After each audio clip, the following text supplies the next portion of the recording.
मैं हूं अनिल यादव। आज हमारे साथ खास बातचीत करने के लिए जो हमारे मेहमान हैं वो हैं कुर्मी नेता आरसी पटेल जी, जो भाजपा के एक सक्रिय कार्यकर्ता हैं और लगातार भाजपा में कार्य करते चले आ रहे हैं। कई वर्षों से ये भाजपा में तन मन धन से कार्य कर रहे हैं। आज हम इनसे जानेंगे कि जो भाजपा के कार्य हैं वो क्या हैं। नेताजी, बहुत बहुत स्वागत है आपका। बहुत बहुत धन्यवाद। नेताजी, हम जानना चाहते हैं कि जो हाल ही में हुए नगर पालिका के चुनाव में नगर पालिका बाराबंकी से भाजपा ने अपनी सीट खो दी है और लगातार 2 बार जीत हासिल की रणजीत बहादुर श्रीवास्तव ने और इस बार हार गए। क्या वजह रही? बिल्कुल सही प्रश्न है। 2 बार भारतीय जनता पार्टी जीती जी, उसके पीछे कुर्मी समाज था। इस बार भारतीय जनता पार्टी हार गई, इसलिए हार गई कि चूंकि समाजवादी पार्टी ने जो कुर्मी कैंडिडेट उतारा जी, तो कुर्मी भारतीय जनता पार्टी से न उतारा गया, इसलिए कुर्मी इधर से भारतीय जनता पार्टी की तरफ से जो है गया, समाजवादी पार्टी में ध्रुवीकरण हो गया जी, और उस ध्रुवीकरण में भारतीय जनता पार्टी को काफ़ी नुकसान हुआ और समाजवादी पार्टी की जीत हासिल हुई। कुर्मी बिरादरी ही नगर पालिका का चेयरमैन बनाने का काम करती है, चाहे वो समाजवादी पार्टी की जीते, चाहे वो भारतीय जनता पार्टी जीते। इससे पहले राजीव चौधरी चुनाव जीता करते थे जी, कुर्मी समाज उनको वोट किया करता था। उससे पहले ननकाऊ बाबू चुनाव जीते थे, कुर्मी समाज उनको वोट किया करता था।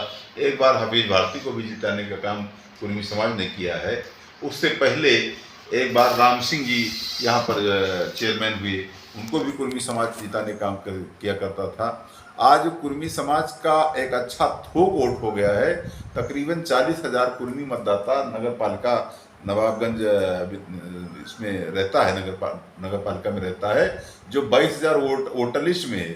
22,000 वोटर लिस्ट का वोट जो पोल हुआ, 16,000 जीते हैं। कुर्मी समाज को उठा करके देख लीजिए, अलग कर लीजिए, समाजवादी पार्टी भी हार जाएगी। जी। नेताजी, ये आपका मानना है या फिर जनता का मानना है? ये हमारा भी मानना, जनता भी मानना, यही सच है। ये सच कहाँ माना जाए कि नेताजी आपका जो वोटर है, जो जनता है, उसका मानना ये है कि जो योगी जी हैं और मोदी जी हैं उनके चेहरे पर हमारे कैंडिडेट जीतते हैं, और आपका कहना है कि कुर्मी वोटर पे जीते हैं। योगी जी और मोदी जी के चेहरे पर ही कुर्मी समाज समाजवादी पार्टी और बहुजन समाज पार्टी को छोड़ करके भारतीय जनता पार्टी में चला गया। इससे पहले कुर्मी समाज भारतीय जनता पार्टी में नहीं था, तो कुर्मी समाज जब नहीं था तो भारतीय जनता पार्टी सरकार कहाँ बना पाती थी। भारतीय जनता पार्टी की सरकार जो बनी है, ये कुर्मी समाज और रावत समाज का जो गठजोड़ बना, उसी से भारतीय जनता पार्टी की सरकार बनी। कुर्मी समाज सरकारें बनाने का हमेशा काम किया करता है। कुर्मी जब कांग्रेस में चला जाता है तो कांग्रेस सरकार बन जाती, कुर्मी जब भाजपा में चला जाता है तो भाजपा सरकार बन जाती, कुर्मी जब समाजवादी में चला जाता तो समाजवादी सरकार बन जाती, कुर्मी जब बसपा में चला जाता तो बसपा सरकार बना देता है। कुर्मी क्यों चला जाता है? इसलिए चला जाता है, कुर्मी का ना कोई डिप्टी सीएम है जी, न कुर्मी का कोई मुख्यमंत्री है, न कुर्मी कभी प्रधानमंत्री बना, तो कुर्मी समाज का कोई लीडर नहीं है, इसलिए कुर्मी बिल्कुल फ्री है। कुर्मी को जो सम्मान देता है, कुर्मी को जो चुनाव लड़ाता है, तो कुर्मी उसके साथ चला जाता है। कुर्मी तो किराए के घर में रहता है और कुर्मी बिरादरी की कोई पार्टी ही नहीं है, चाहे वो भारतीय जनता पार्टी हो, चाहे समाजवादी पार्टी हो, चाहे बहुजन समाज पार्टी हो, चाहे कांग्रेस पार्टी हो। कुर्मी समाज की अपनी कोई पार्टी नहीं है। कुर्मी समाज बेघर है। जो कुर्मी समाज को प्यार दुलार देता है, सम्मान देता है, कुर्मी समाज उसके साथ हो लेता है। इस बार ये चूक हो गई भारतीय जनता पार्टी से। भारतीय जनता पार्टी को यहाँ पर कुर्मी के सामने कुर्मी लड़ाना चाहिए था। चुनाव में मजा आता और भारतीय जनता पार्टी चुनाव, नगर निकाय के चुनाव जीतती। नेताजी, जैसा कि देखा गया कि आप लगातार भाजपा सरकार की तरफ से कार्य कर रहे हैं और जनता के बीच में जाते हैं, और इससे पहले आपने एमएलसी का टिकट मांगा था पार्टी से, इसके बाद अभी आपने हाल ही में नगर पालिका अध्यक्ष का चुनाव के लिए टिकट मांगा, लेकिन पार्टी ने आपको टिकट नहीं दिया।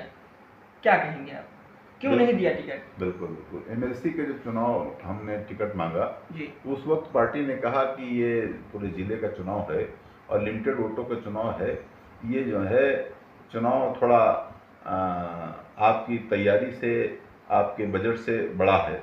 ठीक है, तो हमने कहा ठीक है। जो है उस समय पार्टी ने कहा कि आप जो है नगर पालिका की तैयारी करिए, नगर पालिका की तैयारी हमने की और पार्टी ने मुझ पर विश्वास नहीं किया और पुराने कैंडिडेट पर विश्वास किया और समाजवादी पार्टी ने कुर्मी समाज के कैंडिडेट को लड़ा दिया।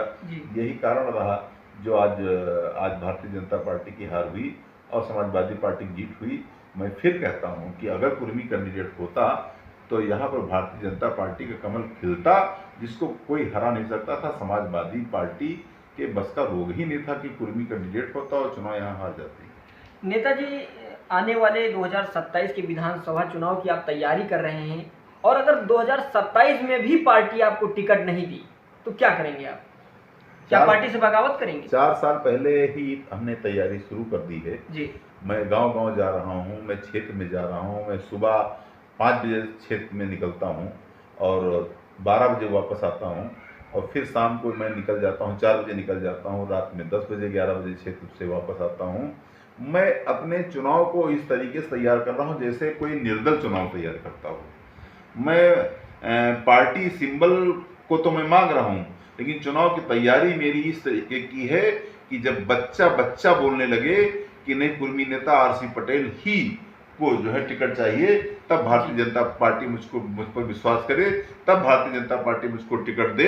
अगर उसको लगे कि नहीं भारतीय जनता पार्टी में आरसी पटेल मुफ्त में चाहते हैं तो मुफ्त का मुझे कुछ नहीं चाहिए, मुझे अपनी मेहनत का चाहिए। अगर मेहनत करके मुझे पार्टी देती है तो मैं निश्चित उस जगह पर कमल खिलाने का काम करूंगा जहां पर आज तक भारतीय जनता पार्टी का कमल नहीं खिला। उस विधानसभा की तैयारी हमारी चल रही है। जी, मेरा सवाल ये है आपसे कि जो समाजवादी में नेता हैं जो कार्य कर रहे हैं, चाहे वो नेता हो चाहे वो कार्यकर्ता हो, एक सक्रिय कार्यकर्ता हो, उसको अपना घर चलाना नहीं आता, उसको अपने घर के बारे में नहीं मालूम होता है कि हमारा घर कैसे चल रहा है, अच्छा चल रहा है, खराब चल रहा है, तो वो समाज को क्या संदेश देगा? मैं ये जानना चाहता हूँ। बिल्कुल सही। सबसे पहले तो व्यक्ति को जो है अपने आप को सुधारना चाहिए और अपने जो है इर्द गिर्द को देखना चाहिए। जब हम अपना गांव मोहल्ला ही नहीं सुधार सकते, अपने आप को ही नहीं सुधार सकते, अपनी विचारधारा को नहीं सुधार सकते, तो हम क्या एमएलए बनेंगे, क्या देश चलाएंगे, क्या प्रदेश चलाएंगे, क्या समाज को चलाएंगे? वो लोग कतई नहीं चला सकते जो लोग आत्मचिंतन नहीं करते हैं खुद के बारे में। मैं आदत बुरी सुधार लो बस हो गया भजन, मन की तरंग मार लो बस हो गया भजन।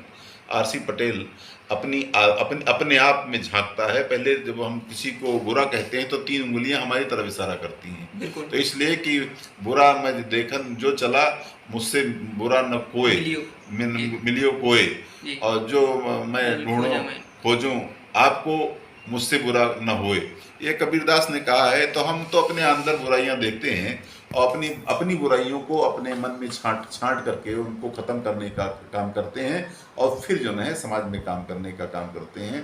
जब अपनी बुराइयों को नष्ट कर लेंगे, ख़त्म कर लेंगे, अपने आप को साफ सुथरा कर लेंगे, उसके बाद में हमारे अंदर जो चमक आएगी, उसी चमक से जो है हम देश को भी चमका सकते हैं, प्रदेश को भी चमका सकते हैं, घर को भी चमका सकते हैं। अपने आप को शुद्ध करना पड़ेगा। बहुत बहुत धन्यवाद नेताजी, आज हमारे साथ आप जुड़े और जो जानकारी दी इसके लिए आपका बहुत बहुत धन्यवाद।